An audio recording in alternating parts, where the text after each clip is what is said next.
Cuando el médico me llamó preguntándome quién me había dicho que mi esposa estaba embarazada de mí, sentí que el suelo desaparecía bajo mis pies. Llevábamos 23 años casados, 7 intentando tener hijos sin éxito, y ella acababa de llegar llorando de felicidad con una prueba positiva.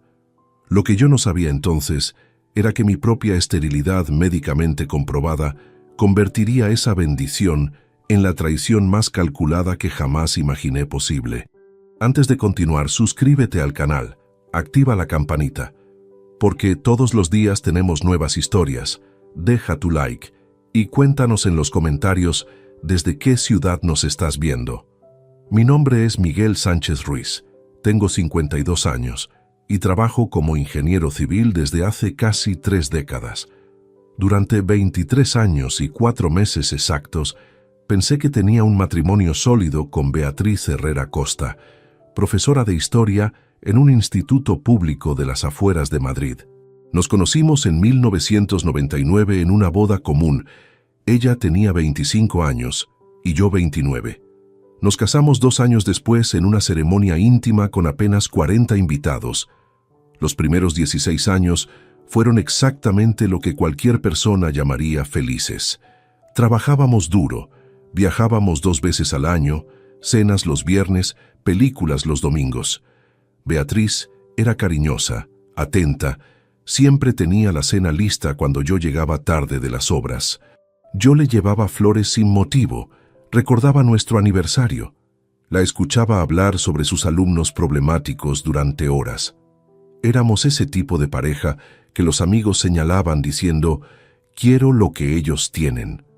El único punto oscuro en nuestra vida perfecta era la ausencia de hijos. Empezamos a intentarlo seriamente en 2017, cuando ella tenía 39 años.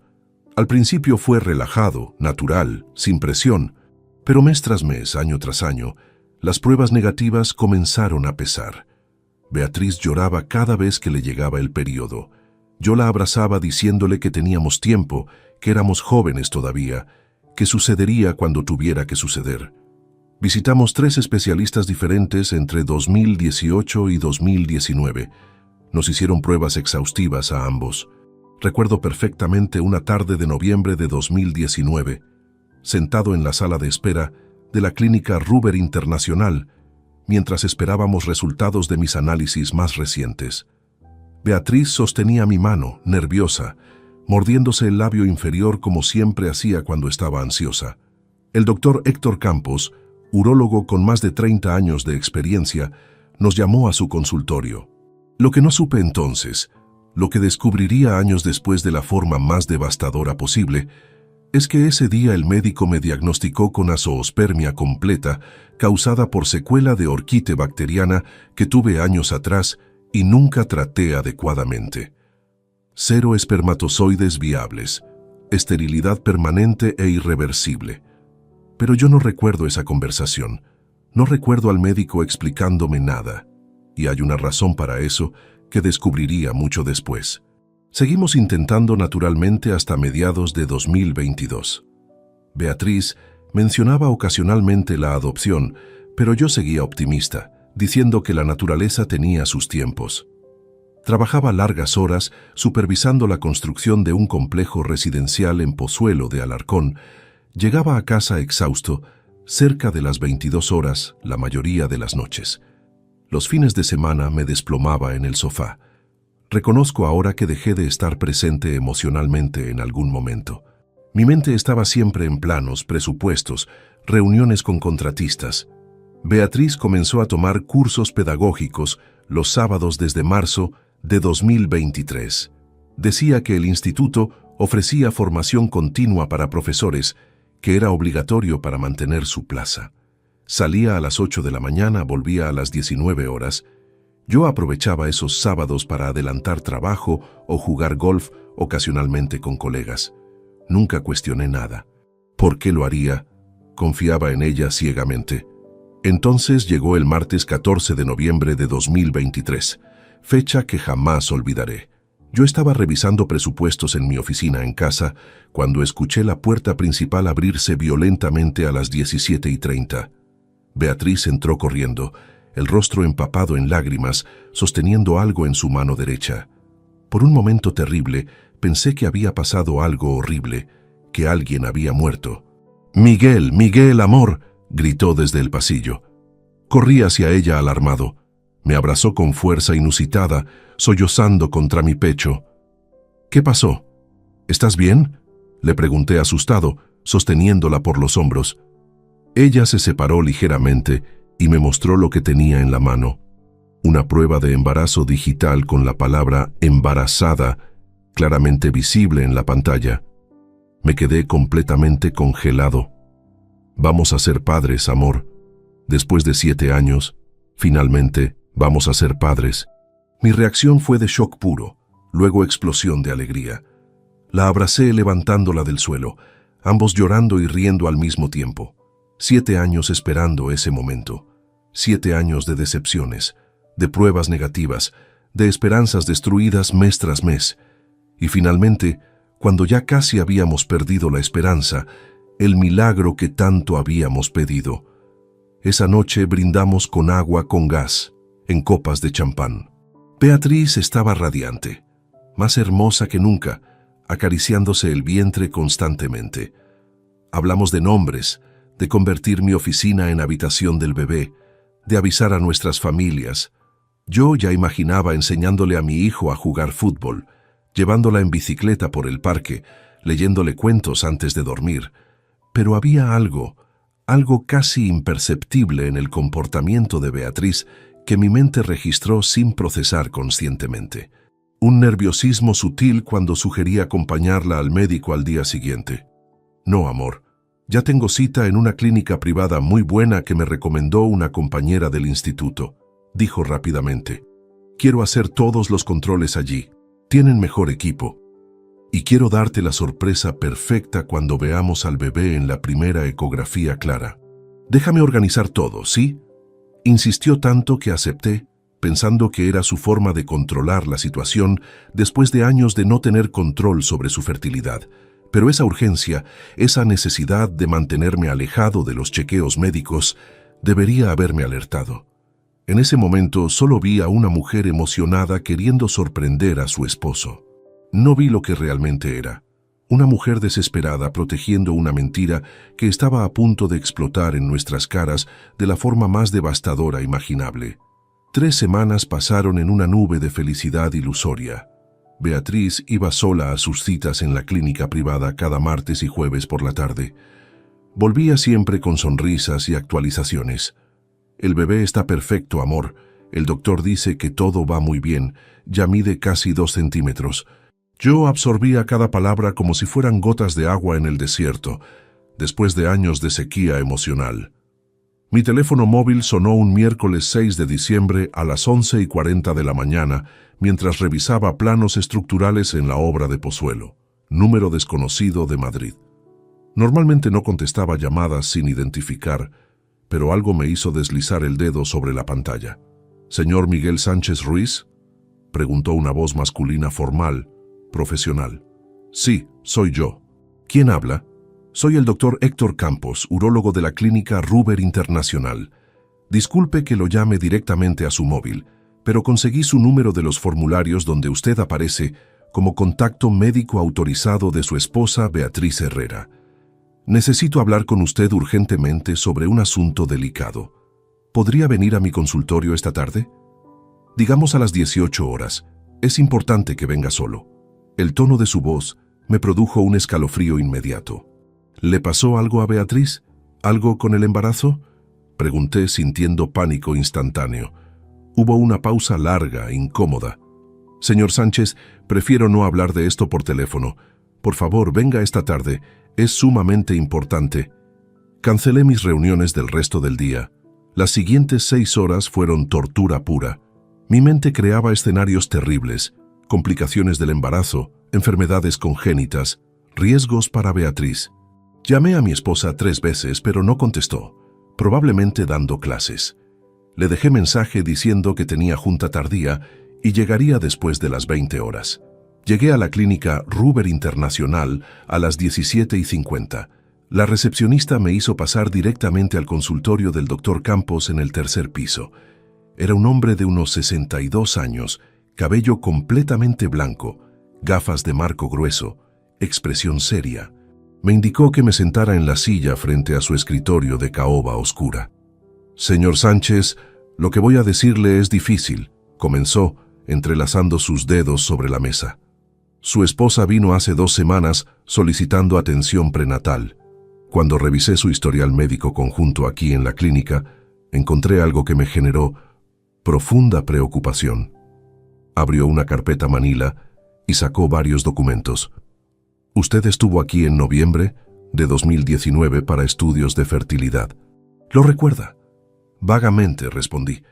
«Fueron años muy estresantes, todo se mezcla en mi memoria».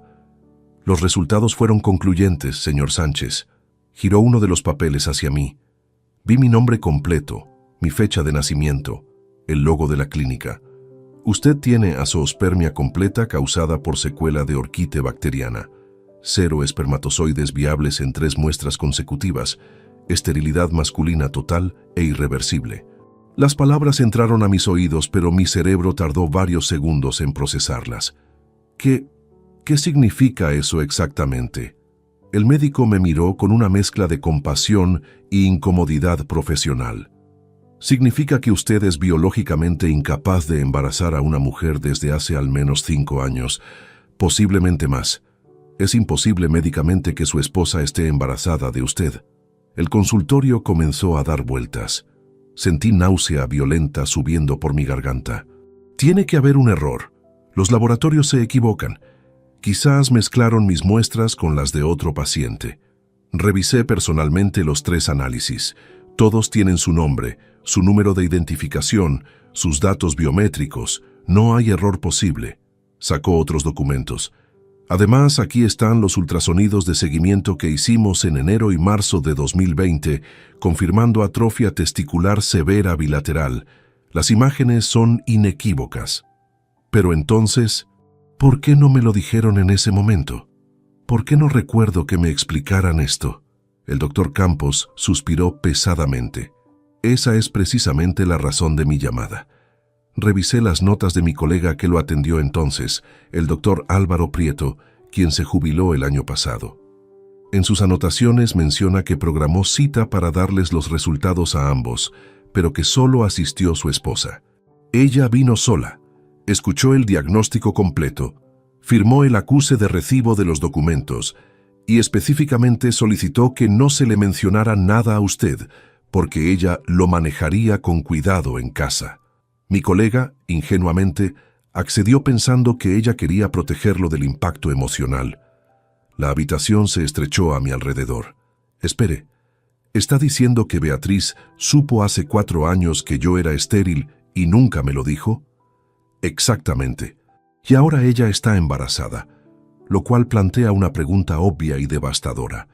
El médico se quitó las gafas, frotándose el puente de la nariz. «Señor Sánchez, yo no debería involucrarme en asuntos personales de mis pacientes, pero mi conciencia no me permite quedarme callado cuando veo un engaño de esta magnitud. ¿Quién le dijo a usted que su esposa está embarazada de usted?»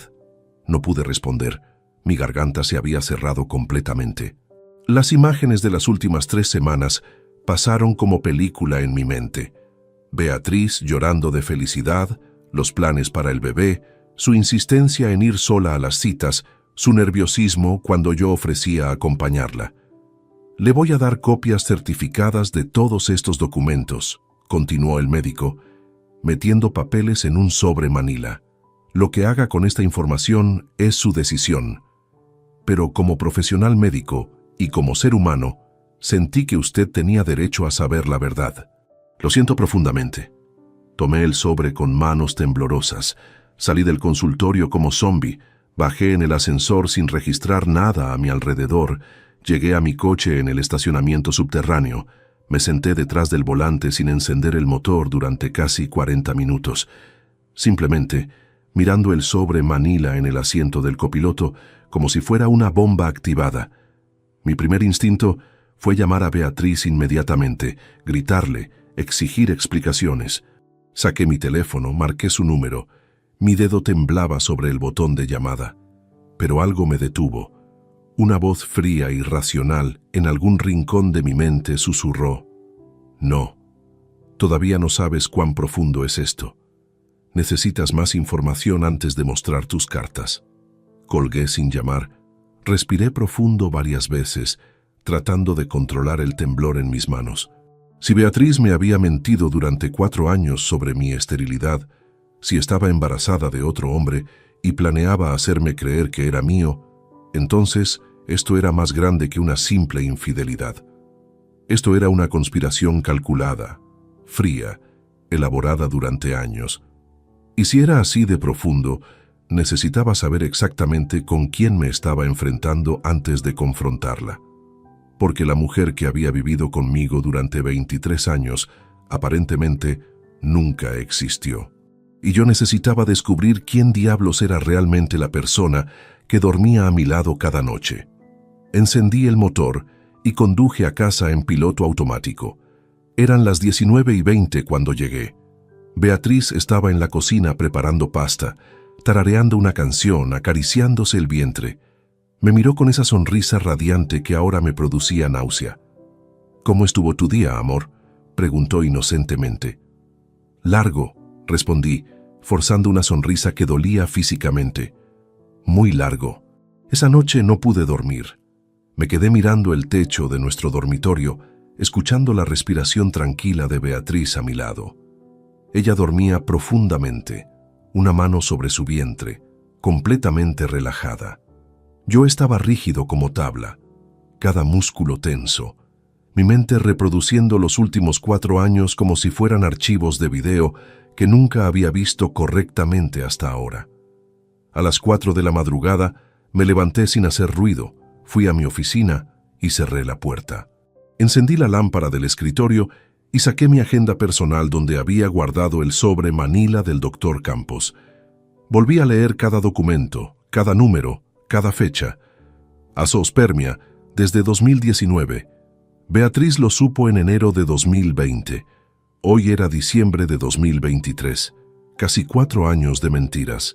Abrí mi portátil y empecé a revisar fotografías digitales, buscando algo, cualquier cosa que hubiera pasado por alto. Las imágenes familiares que antes me producían nostalgia, ahora me generaban náusea. Encontré una foto de julio de 2022, barbacoa en casa de mi hermano Andrés. Beatriz estaba junto a la parrilla, riendo con un grupo de personas. Y allí, demasiado cerca de ella, con su brazo casi rozando su hombro, estaba él, Ignacio Campos Ortega, profesor de educación física en el mismo instituto donde trabajaba mi esposa. Lo había visto en reuniones sociales al menos una docena de veces durante los últimos 3 años. Hombre de unos 50 años, deportista, siempre bronceado, sonrisa fácil. Mi cerebro había registrado su presencia constante en eventos familiares, pero nunca le había dado importancia. ¿Por qué lo haría? Eran colegas, era natural que se llevaran bien. Pero ahora, mirando esa foto con ojos diferentes, veía cosas que antes había ignorado. La forma en que él la miraba mientras ella hablaba. El ángulo de su cuerpo inclinado hacia ella. La familiaridad excesiva en cómo tocaba su codo al pasarle una copa. Amplié la imagen. Beatriz tenía esa sonrisa específica, la que yo pensaba que era solo para mí. Esa pequeña inclinación de cabeza, esos ojos brillantes. La estaba viendo con él. Busqué más fotografías. Navidad de 2022 en casa de los padres de Beatriz. Ahí estaba Ignacio otra vez, supuestamente invitado por otro profesor que era primo lejano de alguien. Excusa perfecta para estar presente. En la foto, Beatriz y él compartían una risa privada en la esquina del salón. Nadie más los miraba. Yo estaba al otro lado de la habitación, hablando con mi suegro sobre política, completamente ajeno. Cerré el portátil sintiendo bilis subiendo por mi garganta. Necesitaba aire. Salí al balcón en pijama a pesar del frío de diciembre. Madrid dormía abajo, luces tenues en edificios distantes. Respiré profundo varias veces, tratando de controlar la rabia que crecía en mi pecho como fuego. Los cursos pedagógicos de los sábados empezaron en marzo de 2023, hacía apenas 9 meses. Beatriz salía temprano, Volvía al anochecer, siempre cansada, siempre con excusas perfectas sobre seminarios agotadores, talleres intensivos, dinámicas de grupo. Yo nunca cuestioné nada. ¿Por qué lo haría? Confiaba en ella completamente, pero ahora recordaba detalles pequeños que mi mente había archivado sin analizarlos. Un sábado de mayo, ella volvió a las 19:30 oliendo a colonia masculina diferente. No era mi perfume. Cuando le pregunté casualmente, dijo que habían tenido ejercicio de trabajo en equipo y que un compañero la había abrazado durante la actividad. Explicación perfecta. Yo sonreí y no volví a pensar en eso. Otro sábado de junio, la vi llegar desde el balcón. Se bajó de un coche gris oscuro que yo no reconocía, no del autobús que supuestamente tomaba. El conductor arrancó rápidamente antes de que yo pudiera ver su cara. Cuando le pregunté en la cena, dijo que una compañera le había dado aventón porque el autobús tardaba. Otra explicación razonable. Yo la creí sin dudar. Julio. La vi borrar mensajes de su teléfono una noche mientras yo fingía ver televisión. Deslizaba su dedo rápidamente, eliminando conversaciones completas. Cuando sintió mi mirada, sonrió y dijo que estaba limpiando spam de un grupo molesto de profesores. Yo asentí y volví mi atención a la pantalla. Agosto. Noté que había cambiado la contraseña de su móvil. Antes era la fecha de nuestro aniversario, 0803. Ahora era otra cosa. Cuando le pregunté despreocupadamente mientras desayunábamos, dijo que el banco le había recomendado cambiar todas sus claves por seguridad después de un intento de phishing. Lógico, sensato. No pensé más en eso. Septiembre.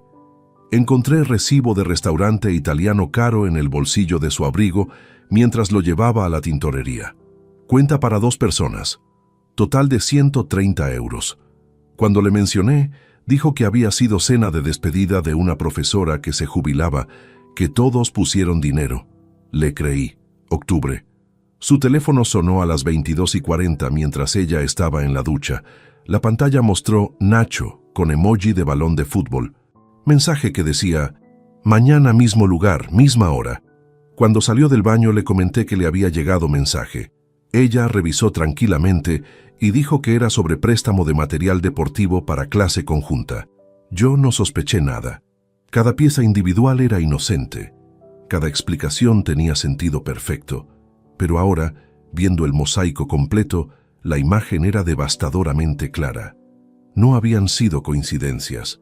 Había sido una operación de engaño sostenida, cuidadosa, calculada.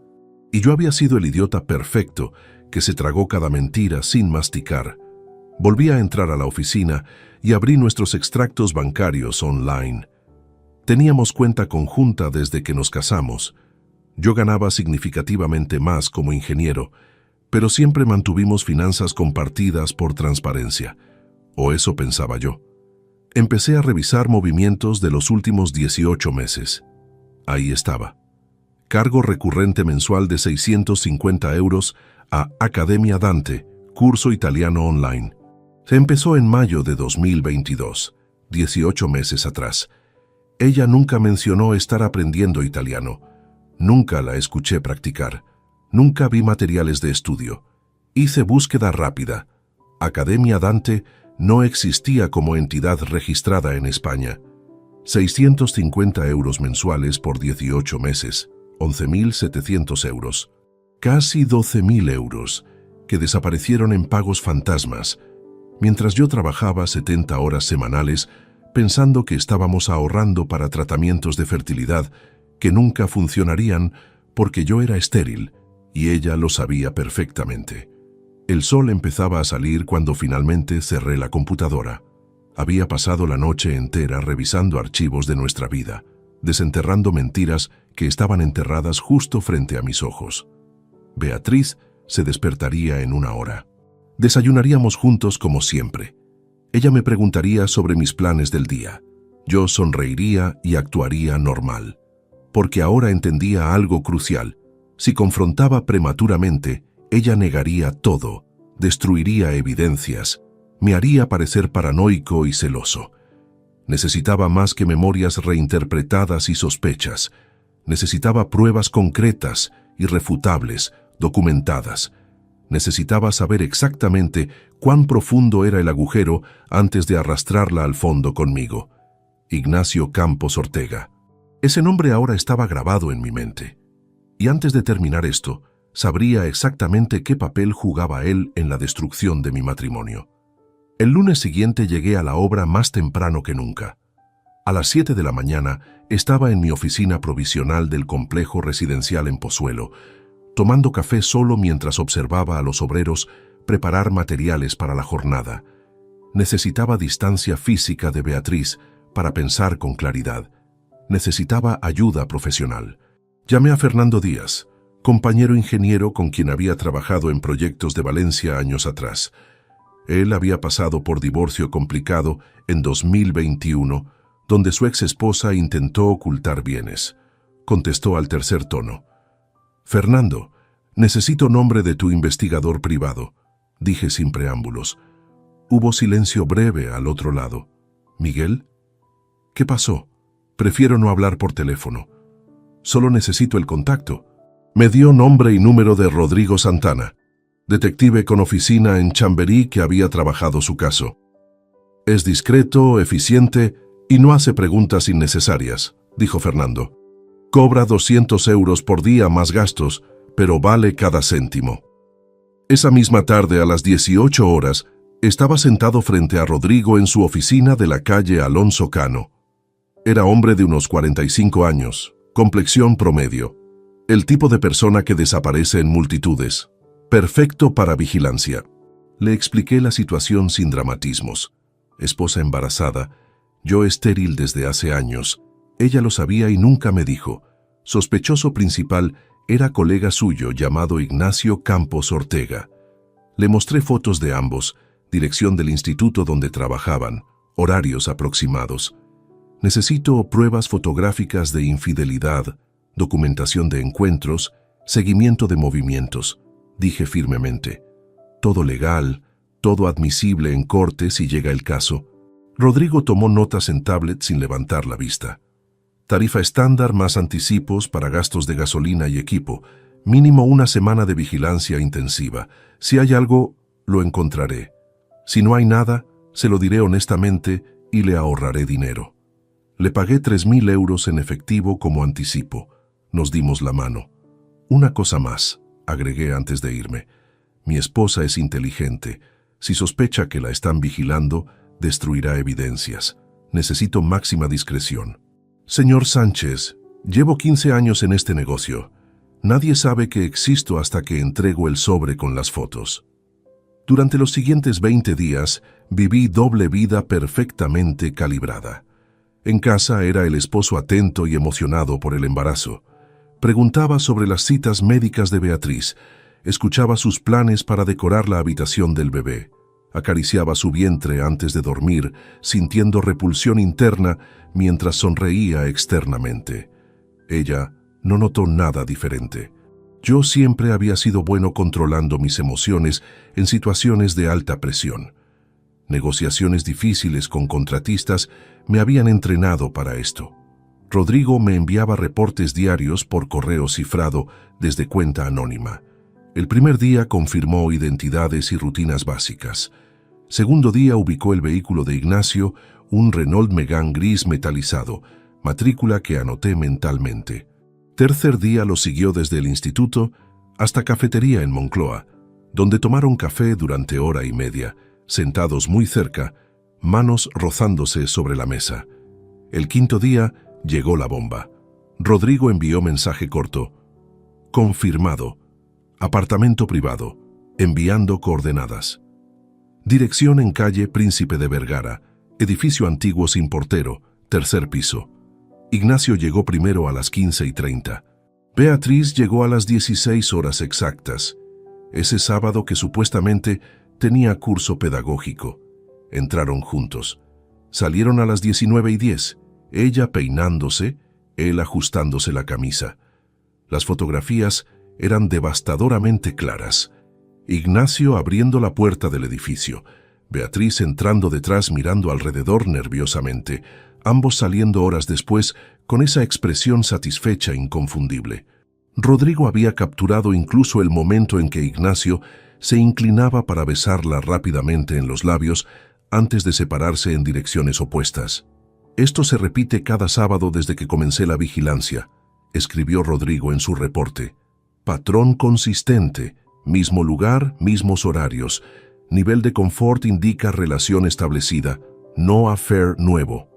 Guardé las fotos en carpeta encriptada de mi portátil. Todavía no era suficiente. Necesitaba más contexto, más profundidad. Necesitaba saber exactamente qué habían planificado. Esa noche, mientras Beatriz dormía profundamente a las 2 de la madrugada, tomé su teléfono móvil de la mesita de noche. Ella lo dejaba cargando con volumen alto por si llamaban del instituto. Conocía su nuevo patrón de desbloqueo porque la había observado discretamente durante días. Letra L, invertida empezando esquina superior derecha. Lo intenté conteniendo la respiración. Funcionó. Fui directo a WhatsApp. Las conversaciones recientes eran mundanas. Grupo de profesores, mensajes con su madre, chat con amigas. Pero noté que faltaba algo. No había conversación con nadie llamado Ignacio, Nacho o cualquier variación. Imposible si se veían cada semana, lo cual significaba que ella borraba esos chats sistemáticamente. Tomé fotos de la pantalla con mi propio móvil, mostrando conversaciones existentes como evidencia de acceso. Luego busqué en galería de fotos. Había álbum oculto en carpeta llamada Trabajo no borrar.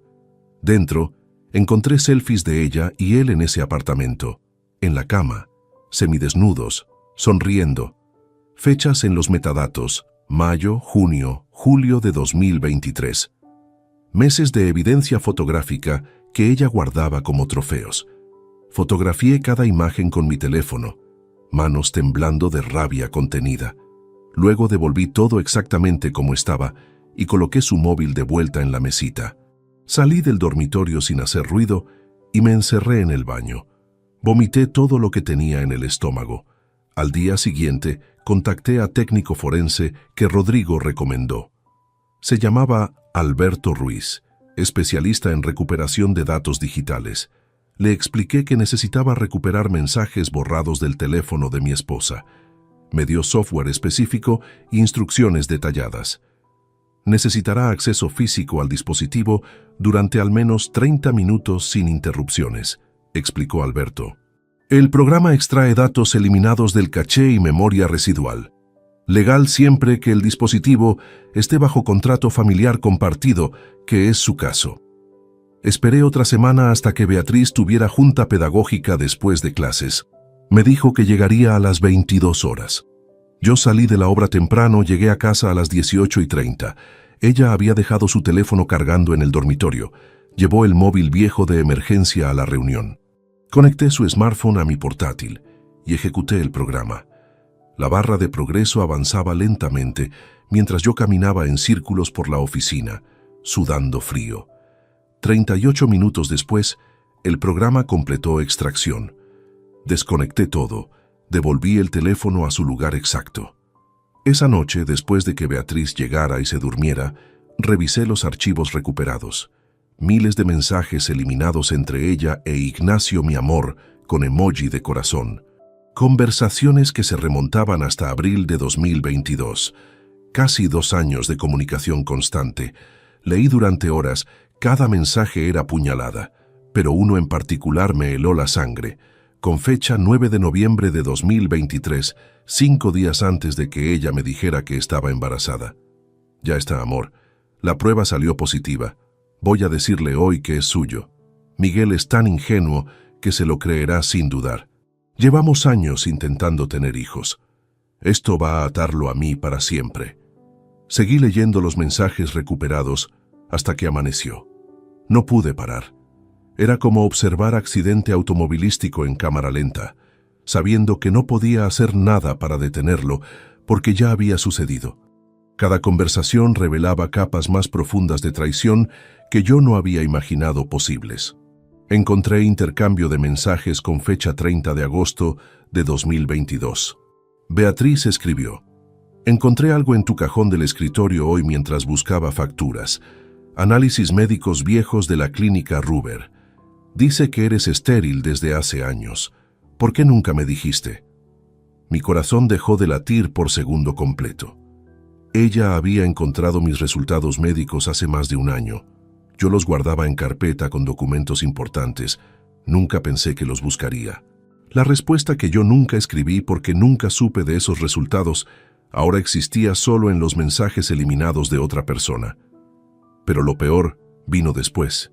Mensaje de Ignacio respondiendo: «Amor, esto es terrible para ti, pero quizás es oportunidad para nosotros. Si quedas embarazada de mí, podemos hacerle creer que es suyo. Él nunca sabrá la diferencia. Estarías protegida económicamente y podríamos seguir viéndonos sin presión». Beatriz tardó 2 días en responder a esa sugerencia monstruosa. Finalmente escribió: «Es peligroso. ¿Y si pide prueba de paternidad eventualmente?» «No lo hará si tiene razones para creer que es imposible que sea de otro», respondió Ignacio. «Has estado intentando tener hijos con él durante años. Todo el mundo lo sabe. Sería el milagro que ambos esperaban. Además, tú controlas la información. Puedes llevarlo a médicos que tú elijas, mostrarle solo lo que tú quieras». Hubo silencio de 1 semana en las conversaciones recuperadas. Luego, mensaje de Beatriz del 14 de septiembre. «Estuve pensando mucho. Tienes razón, pero tiene que ser convincente. No podemos apresurarnos». Los siguientes meses de mensajes mostraban planificación meticulosa. Discutían mejores momentos para sus encuentros en el apartamento de Príncipe de Vergara para maximizar probabilidades de concepción. Beatriz investigó sobre ciclos de ovulación, suplementos de fertilidad, posiciones óptimas. Trataban el embarazo como proyecto empresarial que requerían ejecutar eficientemente. En octubre de 2023, cuando finalmente confirmó gestación, los mensajes cambiaron de tono. Ignacio escribió: «Felicidades, amor, pero recuerda que este bebé no puede existir oficialmente como mío. Tengo esposa e hijos. Mi reputación en el instituto se destruiría. Esto tiene que ser problema de Miguel, no mío». La respuesta de Beatriz me quitó el aire de los pulmones. «Lo sé, no te preocupes. Tengo plan para eso también. En el 5º mes voy a simular aborto espontáneo. Diré que perdí el bebé por estrés o complicaciones naturales. Miguel va a estar devastado, se va a sentir culpable por trabajar tanto, va a querer cuidarme y protegerme emocionalmente. Eso nos mantendrá unidos por años mientras tú y yo seguimos con lo nuestro. Eventualmente puedo quedar embarazada de nuevo y repetir el ciclo. Él nunca sabrá». Tuve que levantarme de la silla y salir al balcón para no gritar. Las manos me temblaban tanto que casi dejé caer el portátil. Ella había planificado usar un embarazo falso no solo para atarme a la relación, sino para crear trauma emocional compartido que me mantendría controlado indefinidamente. No era solo infidelidad, era manipulación psicológica calculada a nivel sociopático. Ignacio respondió a ese mensaje con: «Eres brillante, así mantienes su dinero, su lealtad, y seguimos libres». Perfecto. Respiré profundo tratando de controlar la náusea. Había más. Los mensajes continuaban hasta apenas 1 semana atrás. Encontré conversación del 1 de diciembre, donde Beatriz escribió: «Miguel está actuando raro últimamente, más distante. Creo que trabaja demasiado, pero me preocupa que sospeche algo». «Imposible», respondió Ignacio. «Es demasiado confiado. Además, tiene demasiado orgullo masculino para admitir que su esposa podría engañarlo. Hombres como él prefieren vivir en negación que enfrentar verdades incómodas».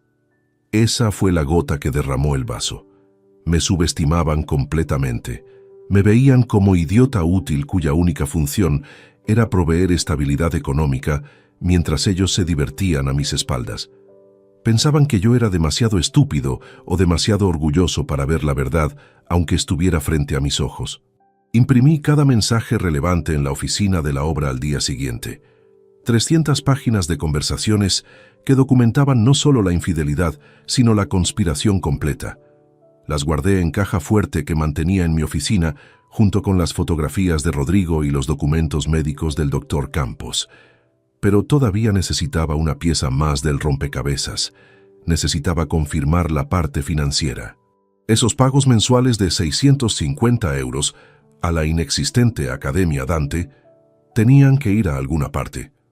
Contacté a contador de la empresa, Ricardo Medina, hombre de 60 años que manejaba finanzas corporativas y personales de varios ejecutivos. Le expliqué que necesitaba rastrear pagos específicos de cuenta conjunta sin alertar a mi esposa. ¿Problemas matrimoniales?, preguntó directamente. Ricardo había visto muchos divorcios en su carrera. Digamos que necesito proteger mis activos antes de que sea demasiado tarde.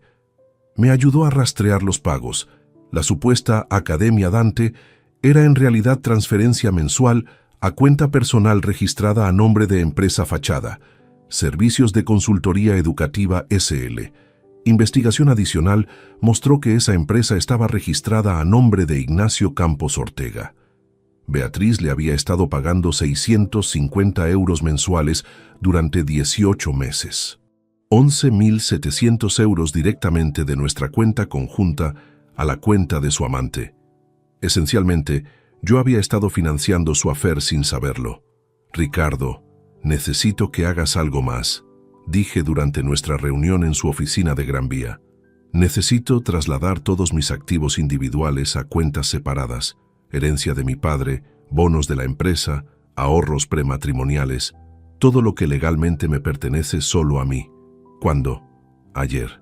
Ricardo trabajó durante 3 días reorganizando mis finanzas. 180.000 euros de herencia paterna que estaban en cuenta conjunta fueron transferidos a cuenta nueva solo a mi nombre. Bonos corporativos por valor de 93.000 euros fueron reregistrados. Certificados de depósito, acciones, fondos de inversión. Todo lo que podía moverse legalmente sin requerir consentimiento conyugal fue movido. También cancelé todas las tarjetas de crédito suplementarias a nombre de Beatriz. Cambié beneficiaria de mi seguro de vida de ella a mi hermano Andrés. Actualicé mi testamento, removiéndola completamente. Si moría mañana, ella no recibiría ni un céntimo. Todo esto lo hice sin que ella notara nada, porque las operaciones fueron electrónicas y silenciosas. Seguía teniendo acceso a cuenta corriente conjunta que usábamos para gastos diarios, pero los activos significativos ahora estaban fuera de su alcance. El 28 de diciembre, exactamente 23 días después de la llamada del doctor Campos, tenía todo lo que necesitaba. Pruebas fotográficas de la infidelidad, documentación médica de mi esterilidad que ella conocía desde hace años, mensajes recuperados mostrando la conspiración completa, evidencia de transferencias financieras, activos protegidos. Ahora solo necesitaba el escenario perfecto para el confronto final. El 30 de diciembre llamé a Gonzalo Ramos Delgado, abogado especialista en derecho de familia que me había recomendado Ricardo. Su bufete estaba en Castellana, edificio moderno de cristal y acero. Llegué a las 9 de la mañana con maletín negro, conteniendo todas las pruebas que había recopilado durante el último mes. Gonzalo era hombre de 58 años, traje gris impecable, cabello plateado peinado hacia atrás. Tenía reputación de ser implacable, pero ético. Exactamente lo que necesitaba. Señor Sánchez, Fernando Díaz me adelantó que su caso era delicado, dijo estrechando mi mano con firmeza. Pero delicado puede significar muchas cosas. ¿Por qué no me cuenta exactamente qué tenemos aquí? Vacié el contenido del maletín sobre su escritorio. Documentos médicos probando mi esterilidad. Fotografías de Beatriz e Ignacio entrando y saliendo del apartamento. Impresiones de los mensajes recuperados detallando el plan del embarazo falso y el aborto simulado. Extractos bancarios mostrando las transferencias a la empresa fantasma de Ignacio. Todo organizado cronológicamente en carpetas etiquetadas. Gonzalo se puso las gafas de lectura y comenzó a revisar material metódicamente. No dijo nada durante 20 minutos. Solo leía, anotaba, movía documentos de una pila a otra. Finalmente se quitó las gafas y me miró con expresión que mezclaba profesionalismo e incredulidad. En 32 años ejerciendo derecho familiar, he visto muchas infidelidades. Pero esto, señaló los mensajes impresos, esto es conspiración para fraude matrimonial, con premeditación documentada. No solo le fue infiel, señor Sánchez, planificó usar trauma emocional falso como herramienta de control psicológico a largo plazo. Es suficiente para divorcio con causa justificada. Suficiente es quedarse corto. Con estas pruebas, podemos argumentar fraude, engaño malicioso, manipulación financiera. España permite divorcio exprés sin periodo de separación cuando hay causa grave demostrada. Esto califica. Además, puede solicitar compensación económica por daño emocional causado intencionalmente. ¿Cuánto tiempo tomará? Con pruebas así de sólidas, y si ella no lo contesta agresivamente, 4 a 5 meses desde presentación hasta sentencia final. Quizás menos si su abogado la aconseja aceptar términos. Quiero que empieces a preparar todo inmediatamente, pero no puedes presentar nada hasta que yo te dé la señal. Gonzalo asintió comprendiendo. ¿Planea confrontarla primero? De manera muy específica. Necesito que estés presente cuando suceda, junto con un tabelión y otro abogado neutral como testigo. ¿Confronto público? En cierto sentido. Quiero que sea irrefutable, presenciado, documentado, sin posibilidad de negación posterior o manipulación de narrativa. Pasamos las siguientes 3 horas estructurando la estrategia legal. Gonzalo redactaría demanda de divorcio completa con 87 páginas, incluyendo todas las pruebas como anexos.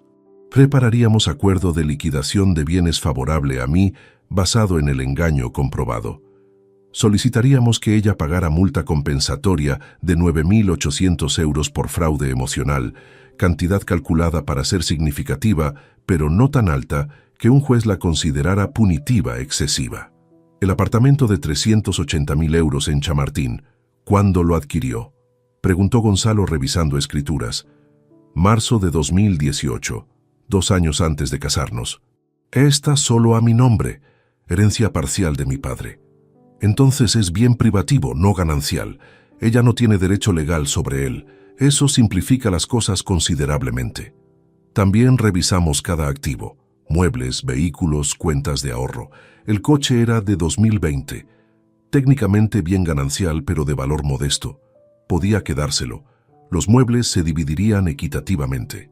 Lo importante era proteger el apartamento y los activos financieros significativos que ya había movido. Una pregunta incómoda, señor Sánchez, dijo Gonzalo cerrando su portátil. ¿Ella está realmente embarazada? ¿O es eso también parte de la mentira? Está embarazada. Las fechas coinciden con sus encuentros con Ignacio, pero no es mi hijo biológicamente. Los mensajes lo confirman. ¿Y el tal Ignacio? ¿Planea incluirlo en acciones legales? Él tendrá sus propias consecuencias, pero mi enfoque principal es Beatriz. Ella fue quien me engañó durante años. Él solo fue el instrumento. Salí del bufete de Gonzalo a las 13 horas con plan completamente estructurado. Siguiente paso era preparar el escenario para el confronto. Necesitaba lugar neutral, semipúblico, donde ella no pudiera hacer escena dramática ni escapar fácilmente. Restaurante elegante era perfecto. Reservé mesa privada en restaurante Alabaster para el 9 de enero, miércoles tranquilo después de festividades navideñas. Sala separada con capacidad para 8 personas, 200 euros por comensal. Ambiente refinado donde gritar o llorar sería socialmente inaceptable. Le dije al gerente que era cena de negocios importante y que necesitaba privacidad absoluta. Durante esos días mantuve la farsa en casa con precisión quirúrgica. Era fin de año, época de celebraciones familiares. Pasamos Nochevieja con mis padres en Segovia. Beatriz estuvo radiante toda la noche, presumiendo su embarazo con parientes, aceptando felicitaciones, planeando futuros cumpleaños familiares con el bebé. Yo sonreía, asentía, brindaba por el futuro. En la cena, mi madre me abrazó emocionada. Finalmente vas a ser padre, Miguel. Sabía que sucedería cuando tenía que suceder. Sí, mamá, respondí sintiendo veneno en cada palabra. Todo sucede en su momento. El 2 de enero, Beatriz y yo cenamos solos en casa. Ella preparó cordero asado, mi plato favorito. Pusimos música suave. Hablamos sobre nombres para el bebé. Ella sugirió Mateo para niño, Sofía para niña. Yo dije que me gustaban ambos nombres. Ella tomó mi mano sobre la mesa, entrelazando dedos. «Sé que no he sido perfecta estos años», dijo suavemente. «Sé que a veces me pongo ansiosa o irritable, pero quiero que sepas que te amo, Miguel. Y este bebé va a ser lo mejor que nos ha pasado». Miré sus ojos castaños, buscando algún rastro de culpa o remordimiento. No había nada, solo actuación perfecta. O quizás ella realmente creía su propia mentira a esas alturas. Quizás se había convencido de que lo que hacía era justificable de alguna manera retorcida. «Yo también te amo», mentí sin pestañear. «Y tienes razón, este bebé va a cambiarlo todo». El 8 de enero por la noche le dije que había reservado cena especial para el día siguiente. «Celebración por el embarazo», expliqué. «Lugar elegante, solo nosotros dos. Quiero que sea noche memorable». Ella sonrió encantada. «¿Restaurante Alabaster? Siempre he querido ir ahí». «¿Cómo conseguiste reserva? Normalmente están llenos con meses de anticipación». «Tengo contactos», dije simplemente. «Ponte tu vestido azul, el que te compré para nuestro aniversario. Quiero que te veas espectacular».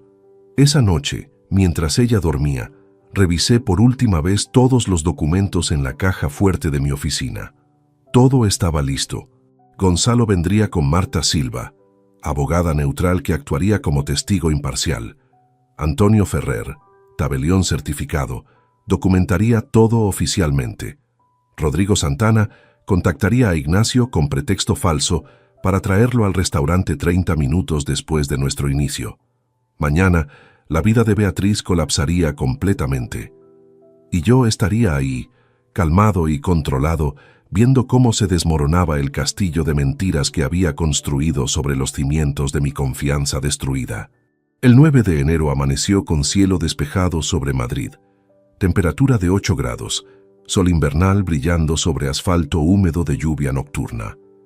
Día perfecto para destruir una vida construida sobre mentiras. Me vestí con traje oscuro, camisa blanca, corbata azul marino, el mismo atuendo que usaba para presentaciones importantes ante inversores. Necesitaba proyectar control absoluto. Beatriz pasó 2 horas arreglándose, probándose 3 vestidos diferentes antes de decidirse por el azul que yo había sugerido. Se maquilló cuidadosamente, se rizó el cabello, se puso los pendientes de perlas que le regalé en nuestro 10º aniversario. «¿Cómo me veo?», preguntó girando frente al espejo del dormitorio. «Perfecta», respondí. Y era verdad, se veía hermosa, lo cual hacía todo esto infinitamente más doloroso y simultáneamente más satisfactorio. Llegamos al restaurante Alabaster a las 20 horas exactas. Edificio histórico cerca de Plaza de Colón, fachada de piedra del siglo XIX, interior renovado con elegancia moderna. El maître nos condujo por escalera de mármol hasta sala privada en 2º piso. Beatriz caminaba delante de mí emocionada, comentando sobre la decoración, las lámparas de cristal, el servicio impecable. Abrió la puerta de la sala esperando mesa romántica para 2. Se congeló completamente cuando vio a 3 personas ya sentadas esperando. Gonzalo Ramos estaba a la izquierda, traje gris, maletín de cuero sobre la mesa. Marta Silva, abogada de unos 45 años con traje sastre negro, estaba frente a él. Antonio Ferrer, tabelión con barba gris y gafas redondas, ocupaba la cabecera con laptop abierta y grabadora digital visible. Miguel. «¿Qué es esto?». Beatriz se volteó hacia mí, confusión mezclada con alarma creciendo en su rostro. «¿Quiénes son estas personas?». «Siéntate, por favor», dije con voz calmada, señalando la silla vacía junto a mí. «Te prometo que todo se va a explicar». «No entiendo. Dijiste que era cena especial. ¿Por qué hay abogados aquí? ¿Es algo del trabajo?». «Beatriz, siéntate». Esta vez mi tono no admitía discusión. Ella obedeció lentamente, dejando su bolso en el respaldo de la silla, mirando alrededor como animal acorralado buscando salida. Gonzalo habló primero, voz profesional y neutral. «Señora Herrera, mi nombre es Gonzalo Ramos Delgado, abogado especializado en derecho de familia. Ella es Marta Silva, colega actuando como testigo imparcial, y él es Antonio Ferrer, notario certificado. Estamos aquí esta noche porque su esposo ha solicitado reunión formal para discutir asuntos graves relacionados con su matrimonio. Todo lo que se diga será grabado y certificado legalmente. El color desapareció del rostro de Beatriz. ¿Matrimonio? ¿De qué están hablando? Miguel, ¿qué es todo esto? Abrí el maletín que había traído y saqué la primera carpeta. Dentro estaban los documentos médicos del doctor Héctor Campos. Los coloqué sobre la mesa frente a ella.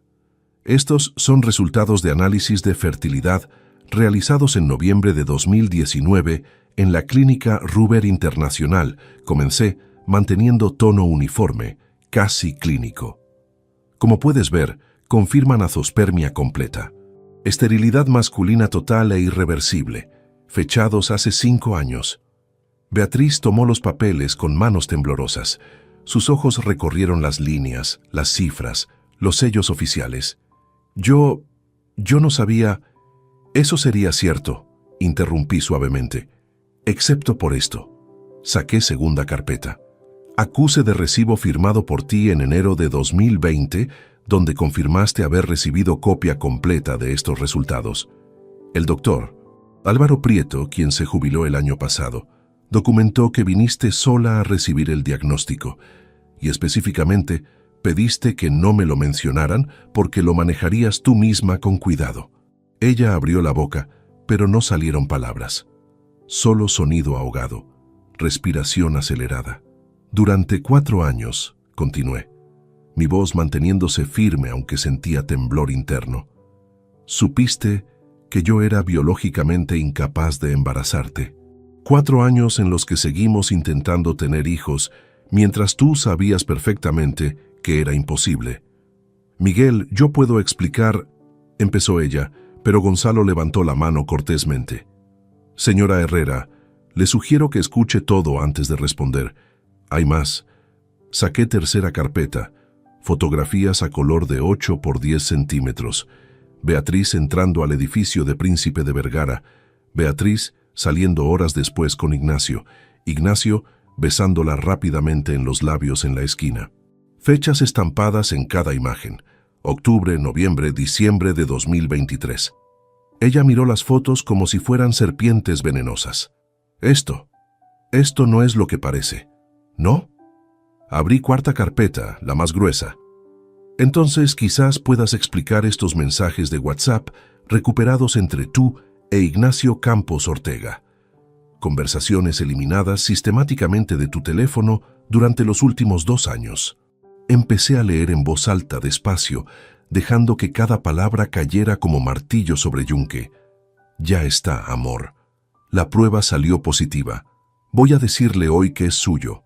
Miguel es tan ingenuo que se lo creerá sin dudar. Llevamos años intentando tener hijos. Esto va a atarlo a mí para siempre. Beatriz comenzó a llorar, lágrimas corriendo por maquillaje cuidadosamente aplicado. No, por favor. Seguí leyendo, impasible. En el 5.º mes voy a simular aborto espontáneo.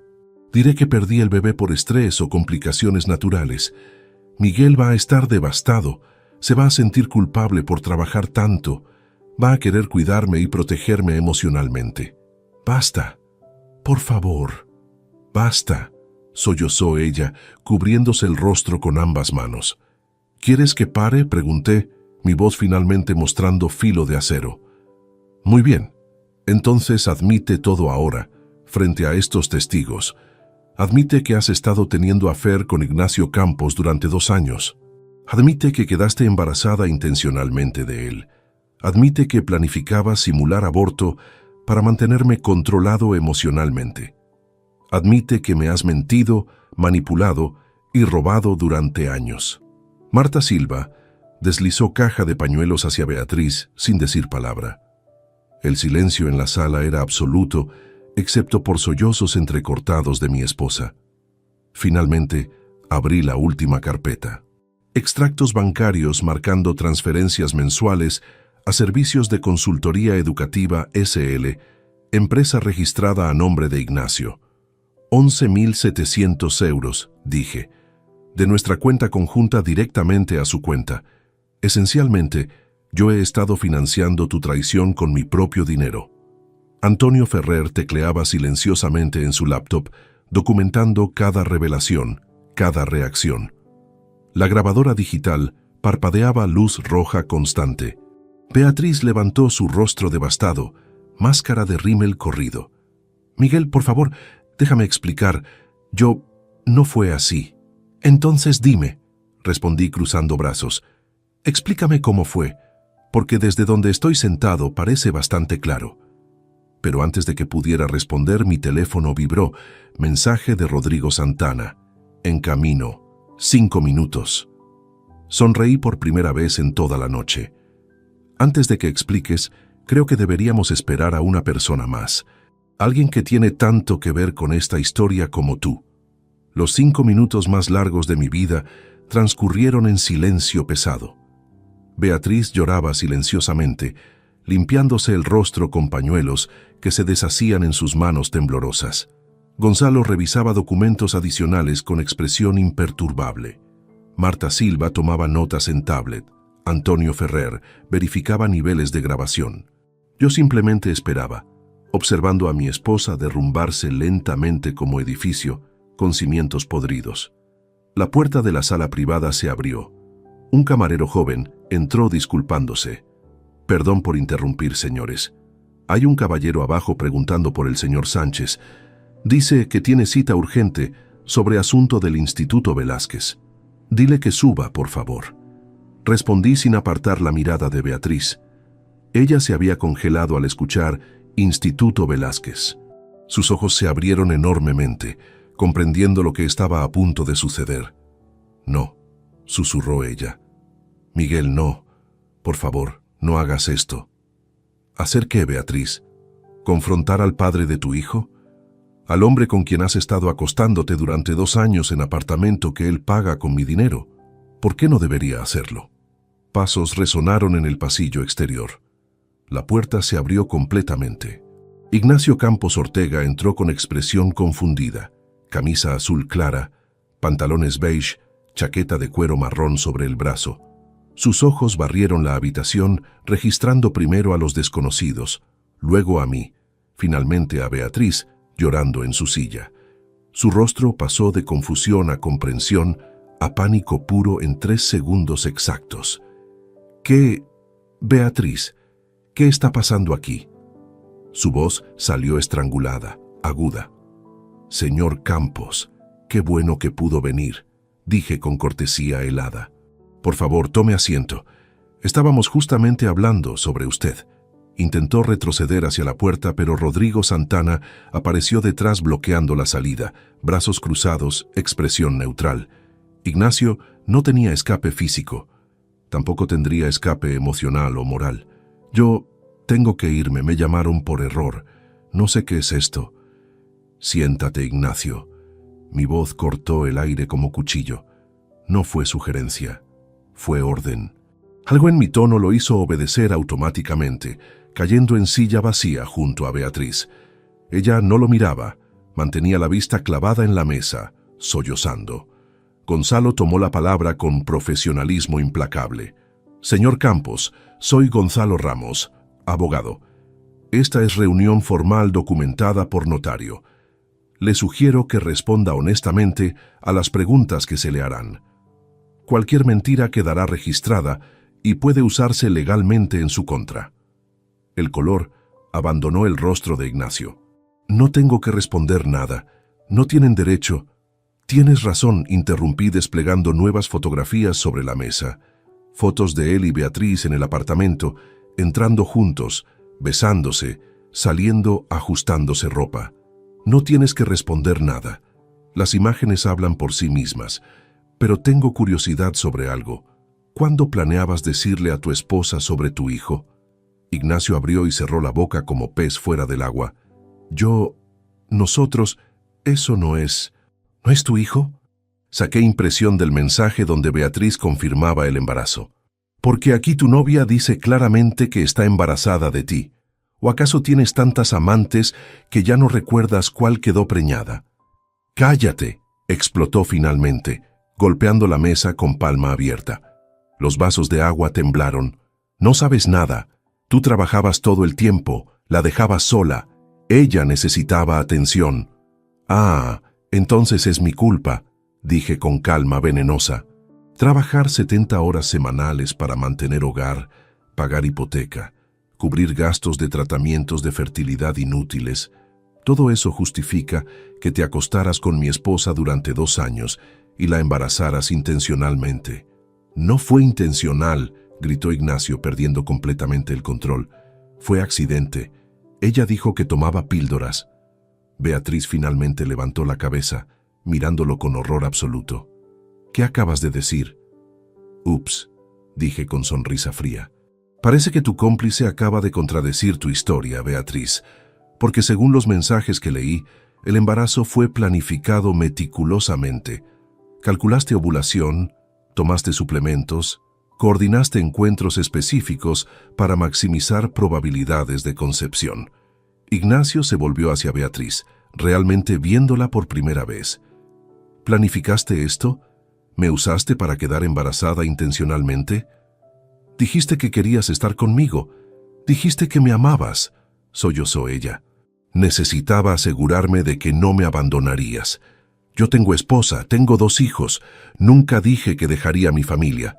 Ignacio se puso de pie bruscamente, tirando su silla hacia atrás. Esto fue era solo diversión, no era serio. ¿Cómo pudiste pensar diversión? La voz de Beatriz subió una octava completa. 2 años de mensajes diarios, de planes juntos, de decirme que yo era especial. ¿Todo era solo diversión? Sí, obviamente. Ignacio caminaba en círculos como animal enjaulado. Eres casada, yo soy casado. ¿Qué pensabas que pasaría? Observé el espectáculo con fascinación mórbida. Se estaban destruyendo mutuamente sin que yo tuviera que hacer nada más. Antonio Ferrer grababa cada palabra, cada acusación, cada admisión involuntaria. Material perfecto para procedimientos legales futuros. Marta Silva habló por primera vez, voz calmada y clínica. Para registro oficial, ambos han admitido frente a testigos certificados haber mantenido relación extramarital durante aproximadamente 2 años, que resultó en embarazo. ¿Es correcto? Ninguno respondió. No necesitaban hacerlo. Sus caras lo decían todo. Tengo una pregunta más, dije levantándome lentamente. Me acerqué a Ignacio hasta estar a 30 centímetros de su rostro. Podía oler su colonia barata, ver sudor formándose en su frente. Los 11.700 euros que Beatriz te transfirió durante 18 meses desde nuestra cuenta conjunta. ¿En qué los gastaste? ¿Pagaste el apartamento donde la acogías? ¿Regalos? ¿Cenas románticas? Ignacio no respondió, pero su silencio era admisión suficiente. Entiendo, dije regresando a mi asiento. Entonces no solo me robaste a mi esposa, también hiciste que yo pagara por el privilegio de ser cornudo. Miguel, por favor. Beatriz extendió su mano hacia mí a través de la mesa. Podemos arreglar esto. Podemos ir a terapia. Yo puedo abortar. Podemos empezar de nuevo. Por favor, amor. Aparté mi mano como si su toque quemara. No me llames amor. Perdiste ese derecho el día que decidiste convertir nuestro matrimonio en farsa elaborada para tu beneficio económico y emocional. Ignacio ya estaba retrocediendo hacia la puerta. Yo tengo que irme. Esto no tiene nada que ver conmigo. Es problema de ustedes. Corre, dije sin mirarlo. Huye como cobarde que eres. Pero tu esposa ya recibió paquete anónimo esta tarde con copias de todas estas fotos, y el director del Instituto Velázquez recibirá otro mañana por la mañana. Así que aunque huyas de esta habitación, no podrás huir de las consecuencias. Ignacio palideció hasta parecer cadáver. Giró sin decir más palabra y prácticamente corrió hacia la salida, tropezando con su propia chaqueta. Rodrigo lo dejó pasar con sonrisa satisfecha. Beatriz se desplomó completamente, cabeza entre brazos sobre la mesa, llorando de manera descontrolada. Sus hombros temblaban violentamente. Todo su mundo construido sobre mentiras se había colapsado en menos de 1 hora. Gonzalo sacó documento notariado. Señor Sánchez, ¿desea proceder con solicitud de divorcio inmediato? Miré a la mujer que había sido mi esposa durante 23 años. la mujer con quien construí vida, compartí cama, soñé futuro. Ahora solo veía extraña patética que había jugado conmigo como si fuera pieza de ajedrez movible a conveniencia. Sí, respondí sin emoción alguna. Procede. Gonzalo presentó la demanda de divorcio en el juzgado de primera instancia número 47 de Madrid el 11 de enero, exactamente 2 días después del confronto en el restaurante. 87 páginas de documentación legal con todos los anexos, pruebas médicas, fotografías, mensajes recuperados, extractos bancarios, declaraciones notariadas. Caso más sólido que había visto en su carrera.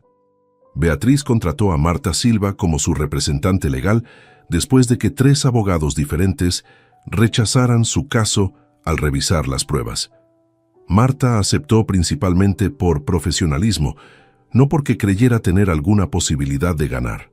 En nuestra primera reunión formal en el despacho de Gonzalo el 19 de enero, Marta fue brutalmente honesta con su clienta. «Señora Herrera, voy a ser directa», dijo Marta revisando carpetas. «No tiene defensa legal viable. Las pruebas son irrefutables. La grabación notariada del confronto incluye admisiones explícitas, tanto suyas como del señor Campos. Mi consejo profesional es aceptar los términos propuestos y evitar juicio prolongado, que solo aumentará costos legales sin cambiar el resultado final». Beatriz, sentada, pálida y demacrada, apenas asintió. Había perdido 5 kilos en 10 días.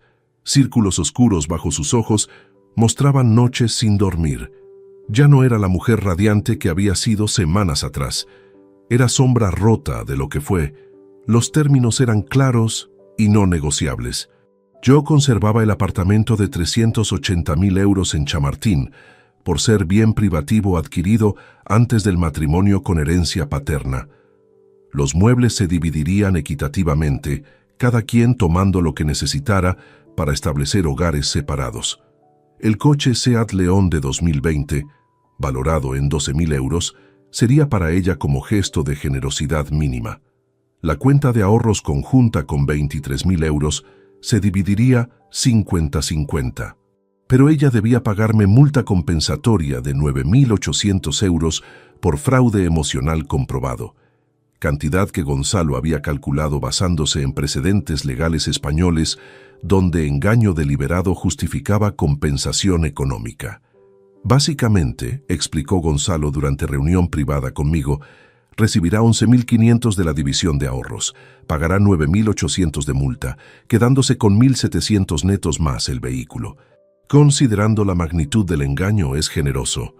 No quiero arruinarla completamente, respondí mirando Madrid a través de ventana del bufete. Solo quiero justicia proporcional. El proceso avanzó con rapidez inusitada. Cuando hay causa grave demostrada y ambas partes no contestan agresivamente, sistema judicial español puede moverse sorprendentemente rápido. Primera audiencia preliminar fue el 3 de febrero. Jueza. Carmen Beltrán revisó documentación durante 15 minutos antes de hablar. En 30 años presidiendo casos familiares, raramente he visto evidencias tan contundentes, dijo quitándose las gafas. Señora Herrera, ¿tiene algo que decir en su defensa? Beatriz negó con la cabeza silenciosamente, lágrimas corriendo por mejillas. Entonces declaro procedente el divorcio, con causa justificada por infidelidad comprobada y fraude matrimonial. Se acepta propuesta de división de bienes presentada por el demandante. Sentencia final en 90 días después de período legal obligatorio. 3 meses. Nuestro matrimonio de 23 años se disolvería oficialmente en 3 meses. Pero las consecuencias no fueron solo legales, fueron devastadoramente sociales. El paquete anónimo que envié a la esposa de Ignacio contenía selección cuidadosa de fotografías y mensajes impresos. Ella, Claudia Núñez, profesora de matemáticas en instituto diferente, presentó demanda de separación inmediata. Pero su proceso fue mucho más agresivo que el mío. Contrató abogado especializado en litigios hostiles que destrozó a Ignacio financieramente. Claudia obtuvo custodia principal de sus 2 hijos, niño de 14 años y niña de 11. Ignacio Quedó reducido a visitas cada 15 días bajo supervisión de servicios sociales, porque Claudia argumentó exitosamente inestabilidad emocional y moral. Además, debía pagar pensión alimenticia de 1.200 euros mensuales, casi la mitad de su salario como profesor. El director del Instituto Velázquez recibió su paquete anónimo el 10 de enero. Copias de las mismas fotografías, más contexto sobre relación entre dos profesores empleados en su centro. Aunque adulterio entre colegas no era técnicamente causa de despido en España, código ético del instituto era claro sobre comportamiento que dañara reputación institucional. Beatriz fue llamada a reunión con dirección el 17 de enero. Le ofrecieron opción: renunciar voluntariamente con carta de recomendación neutral o enfrentar investigación administrativa completa que terminaría en despido por causa justificada sin referencias futuras. No era realmente opción. Firmó su renuncia el 24 de enero, efectiva al final del año escolar. Le dieron 2 meses para encontrar nuevo empleo mientras completaba obligaciones contractuales. Pero buscar trabajo en educación sin referencias sólidas de empleador anterior era casi imposible en Madrid, donde todos los directores se conocían entre sí.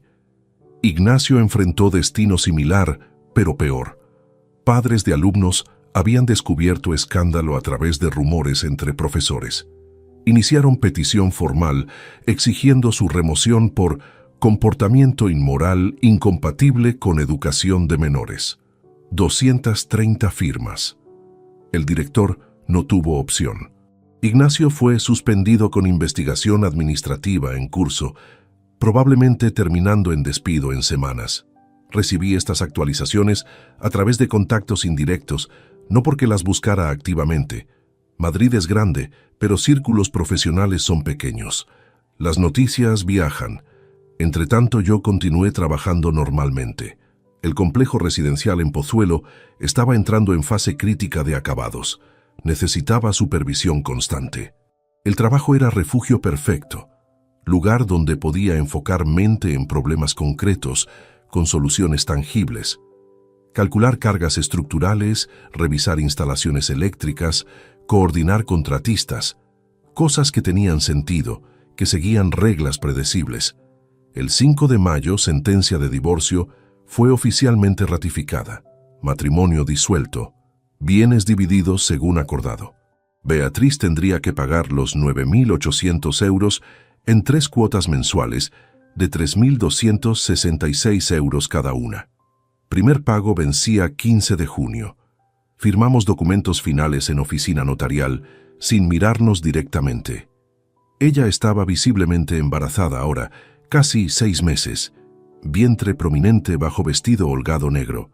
Según supe después por terceros, Ignacio no había vuelto a contactarla, no asistiría al nacimiento, no reconocería paternidad legalmente.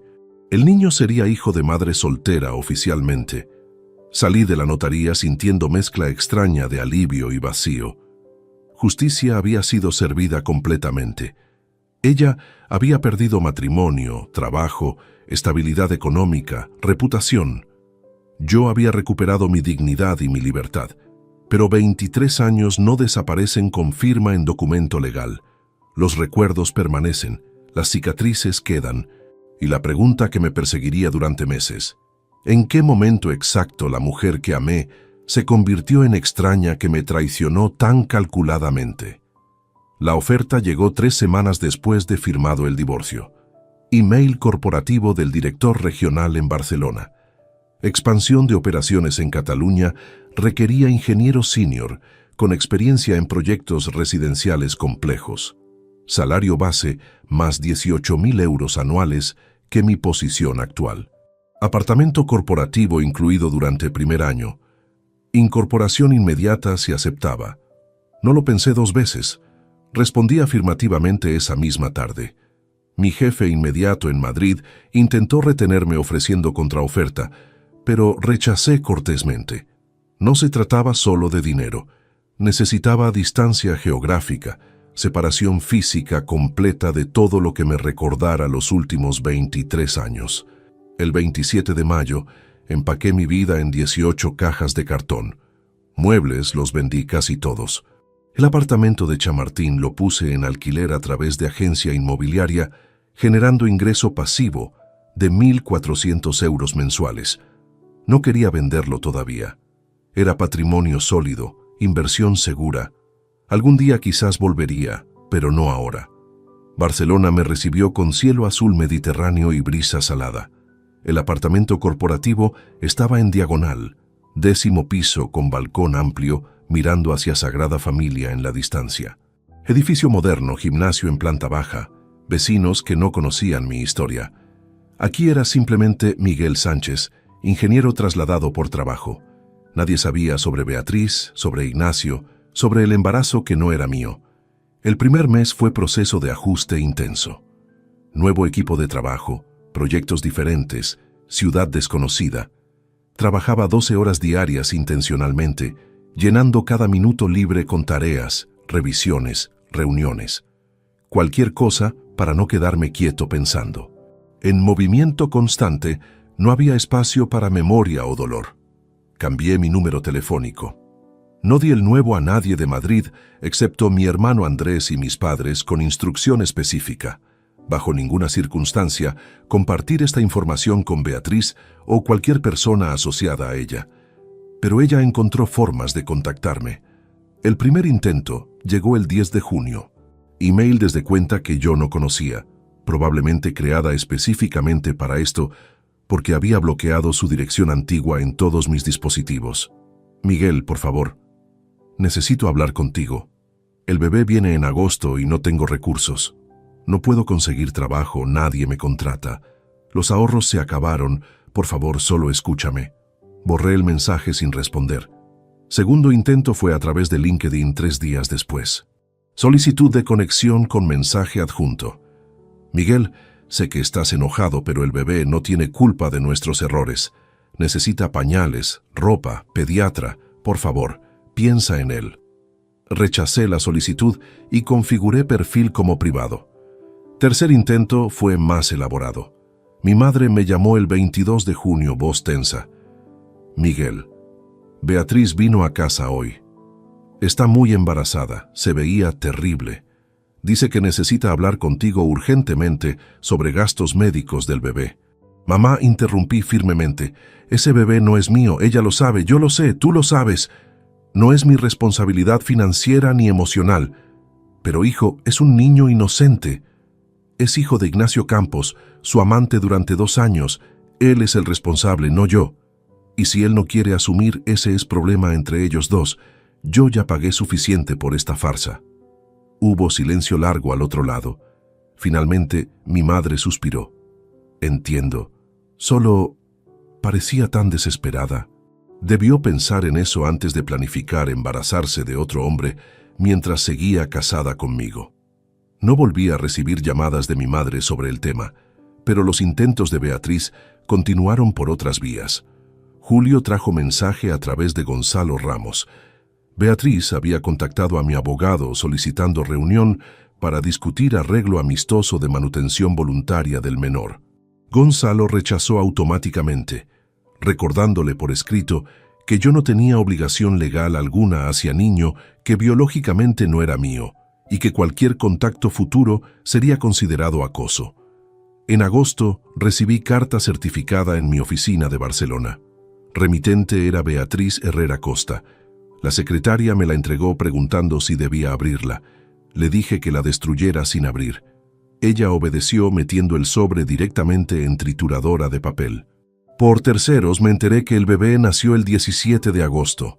Niño sano de 3 kilos 400 gramos. Beatriz lo llamó Mateo, el nombre que habíamos discutido meses atrás, cuando todavía creía en la mentira. Ese detalle me produjo mezcla de rabia y tristeza profunda. Incluso en esto, ella trataba de mantener alguna conexión fantasma conmigo. Ignacio nunca visitó el hospital, nunca firmó reconocimiento de paternidad. Legalmente, Mateo era hijo de madre soltera. Beatriz tendría que criarlo completamente sola, sin apoyo paterno formal. A finales de septiembre, mi hermano Andrés me visitó en Barcelona. Cenamos en restaurante del puerto mientras sol se ponía sobre Mediterráneo. Después de vino y conversación superficial sobre trabajo y familia, finalmente abordó el tema que realmente lo había traído. «Miguel, necesito decirte algo sobre Beatriz», comenzó cautelosamente. «No quiero saber», respondí, cortando pescado en mi plato. «Creo que debes escuchar esto. No te estoy pidiendo que hagas nada, solo que sepas».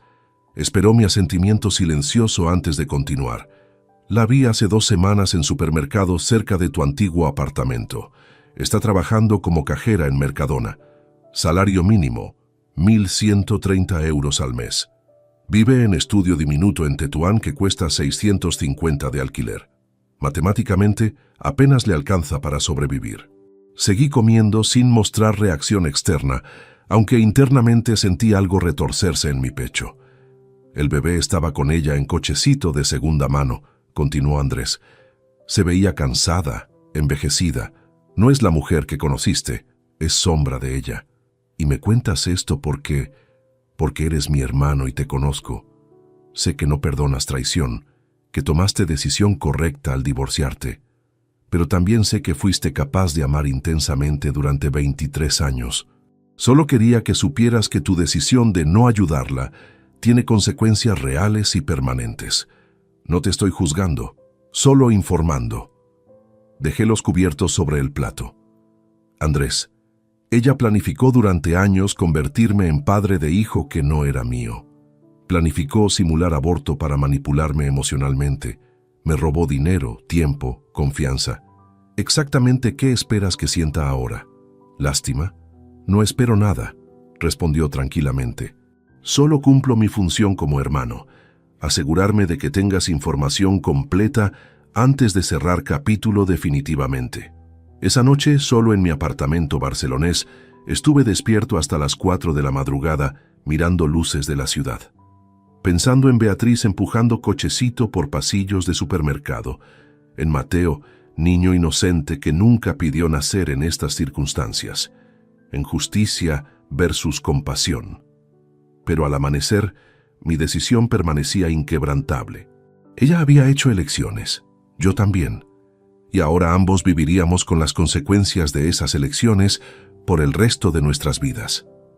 Han pasado 18 meses desde aquella noche en el restaurante Alabaster. Estoy sentado en mi balcón de Barcelona, café solo enfriándose en la mesa, observando amanecer sobre el Mediterráneo. Septiembre de 2025 trae aire fresco después del calor agobiante del verano catalán. Mi vida ha cambiado de formas que nunca imaginé posibles. El apartamento que alquilo ahora lo compré hace 3 meses. Inversión sólida en barrio consolidado. Hipoteca mínima que pagaré en 8 años. La empresa me ascendió a director regional en marzo con aumento adicional de 23.000 euros anuales. Superviso 4 proyectos simultáneos en Cataluña y Valencia. El trabajo sigue siendo refugio, pero ya no huyo hacia él. Ahora simplemente lo disfruto. Volví a jugar tenis 3 veces por semana en club deportivo cerca de casa. Recuperé los golpes que tenía a mis 30 años, cuando dedicaba tiempo a cosas más allá de trabajar como máquina.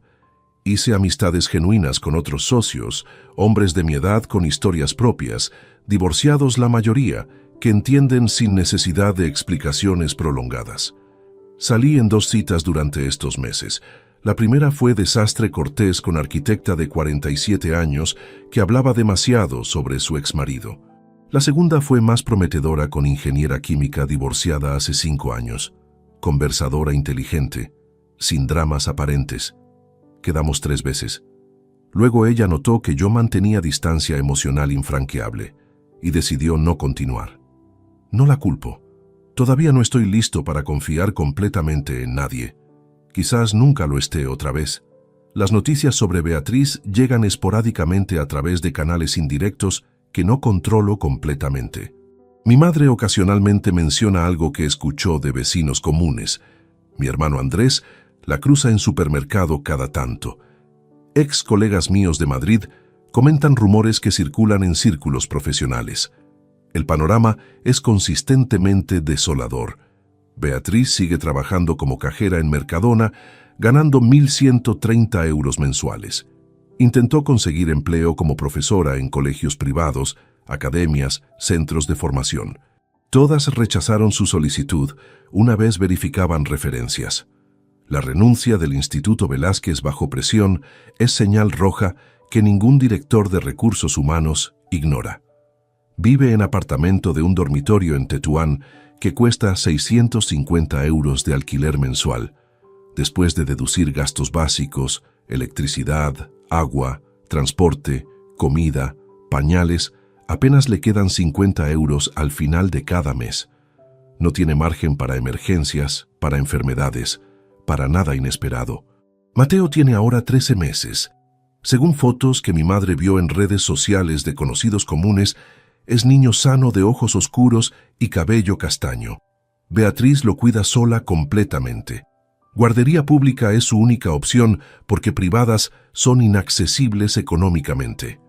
Trabaja turno completo mientras él está en cuidado estatal. Ignacio nunca asumió paternidad legal. Su divorcio con Claudia se finalizó en abril con términos devastadores para él. Perdió la casa que compartían. Paga pensión alimenticia elevada. Ve a sus hijos legítimos 2 fines de semana al mes bajo supervisión. Cambió de ciudad trabajando ahora como profesor en Instituto de Guadalajara, lejos de Madrid, donde su reputación quedó arruinada permanentemente. No hay contacto entre Beatriz e Ignacio, según todas las fuentes. Él cortó comunicación completamente después del confronto público. Aparentemente decidió que pretender que Mateo no existe era más sencillo que enfrentar responsabilidad. ¿Siento satisfacción al saber todo esto? La respuesta es complicada. No experimento placer sádico viendo su sufrimiento. No soy monstruo que disfruta dolor ajeno, pero sí siento que justicia fue servida apropiadamente. Ella hizo elecciones conscientes, calculadas, durante años. Esas elecciones tenían consecuencias potenciales que ella conocía o debió haber conocido. Ahora vive esas consecuencias. Lo que sí me persigue ocasionalmente son los años robados. 23 años de vida invertidos en relación construida sobre cimientos falsos. No puedo recuperar ese tiempo. No puedo deshacer las memorias ahora contaminadas por conocimiento de traición subyacente. Cada recuerdo feliz viene con asterisco. ¿Era real o era parte de su actuación? Esa es la verdadera cicatriz, no la rabia, que se disipó con el tiempo. No el dolor agudo inicial, que sanó gradualmente. Es la incertidumbre retrospectiva sobre qué fue genuino y qué fue manipulación. Esa duda nunca se irá completamente, pero elegí vivir hacia adelante, no quedarme atrapado en análisis infinito del pasado. Barcelona me dio oportunidad de reinvención. La tomé con ambas manos. Construí vida nueva que es mía únicamente, sin compartir con nadie que pueda contaminarla con mentiras. ¿Estoy feliz? No en sentido ingenuo de felicidad sin complicaciones, pero estoy en paz. Duermo bien por las noches. Trabajo en proyectos que me desafían intelectualmente. Tengo rutinas saludables, amistades superficiales que podrían profundizarse con tiempo. Futuro abierto sin certezas, pero también sin traiciones ocultas. Beatriz eligió seguridad económica falsa y placer momentáneo sobre honestidad y dignidad. Ahora no tiene ninguno de los dos. Yo elegí dignidad y verdad sobre mantener ilusión cómoda. Perdí años, pero gané libertad. Algunos podrían llamarme cruel por no ayudar con Mateo. Dirían que el niño es inocente, que no merece crecer en pobreza por errores de sus padres. Tienen razón en que él es inocente, pero su existencia fue planificada como herramienta de manipulación contra mí. No pedí ese rol, no lo acepté, y no tengo obligación moral de sacrificar mi recuperación emocional por caridad hacia hijo de mi ex esposa y su amante.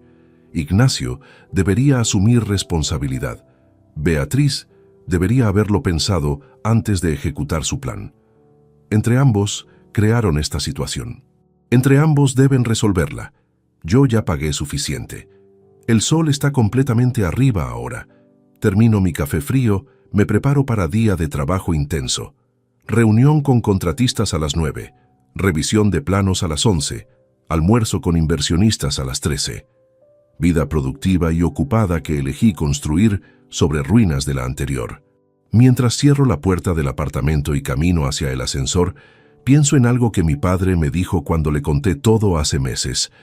Hijo, la mejor venganza es vivir bien. No significa vivir feliz constantemente, significa vivir con dignidad intacta. Tenía razón. Beatriz me quitó años, dinero, confianza, pero no me quitó mi dignidad.